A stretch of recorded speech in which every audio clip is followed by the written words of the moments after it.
Hi guys, welcome to my channel. So glad you can join me. Today I'm going to be talking about how God delivered me from maladaptive daydreaming. For those of you who do not know what that is, maladaptive daydreaming is when a person excessively daydream to the point where it interferes with everyday life. Now I struggled with this for 12 years and was recently delivered 3 years ago. A cause for maladaptive daydreaming, when it appears in your childhood, it appears because when you're a child, you couldn't escape pain or stress in your childhood physically, so you escape mentally. To give you guys a mental picture, right before I was delivered, I would spend about 5 hours of my day daydreaming, and I could be talking to someone, and someone could be talking to me, and I would be daydreaming in my head as well. I tried on my own to quit daydreaming, but was never able to. I don't think I ever thought about asking God. I thought it was something that I would have to live with my entire life. But then, yeah, He delivered me.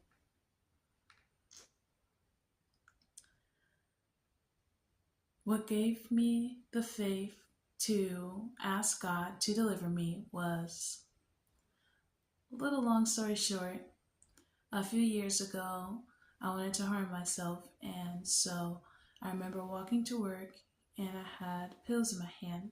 And in those days, I was like slowly poisoning myself. And so I was walking to work and I was crying because I knew that I needed help and I didn't want to like hurt myself or even worse, die. And so I'm walking to work and I'm crying my eyes out and I'm like saying, "Help, help, somebody help me." And my cry was audible.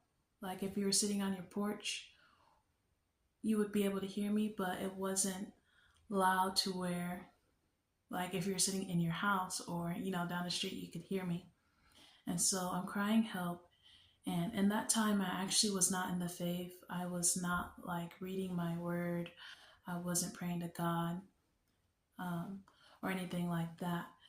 And so I was walking, I was crying, and out of nowhere, all I heard was a small voice say, "Why don't you ask God? Why don't you ask Jesus?" And immediately I was just like, "Oh, God." And that's when I felt something fall from heaven into my heart. And seconds later, this boy comes out of nowhere, this little kid comes out of nowhere and starts hugging me. And I'm just like, I'm feeling God's presence, obviously. And I'm just like holding back my tears. And I try to wiggle away and he would not let me go. And it wasn't like a regular hug. It was like, "I need you hug," or "I need this hug." And I remember like hugging him back and just, thanking God. And then I got to work and I went to the restroom and I threw those pills away. And yeah, I threw those pills away. And that what gave me the faith to ask God about maladaptive daydreaming to deliver me. The day that God delivered me, I was in my kitchen and I was like thinking about how I was going to set boundaries up on how to stop daydreaming all the time, because I remember asking God in prayer and praying for it daily, but I wasn't delivered yet.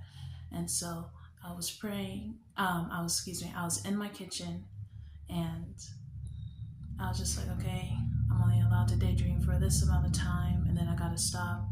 And as I was like in the process, the Holy Spirit said the end, and I was just like, okay, and I stopped daydreaming. My mind was so used to daydreaming 24/7 and just being overrun by my thoughts. And so it took time for me to, it took time, excuse me, for my mind to adjust to, not daydreaming. But I kept praying, I kept getting in my word. And instead of like running to daydreams and trying to escape, I ran to God. And so I really wanted to come on here and, share my testimony on how God delivered me from daydreaming. And and not just any daydreaming, for maladaptive daydreaming.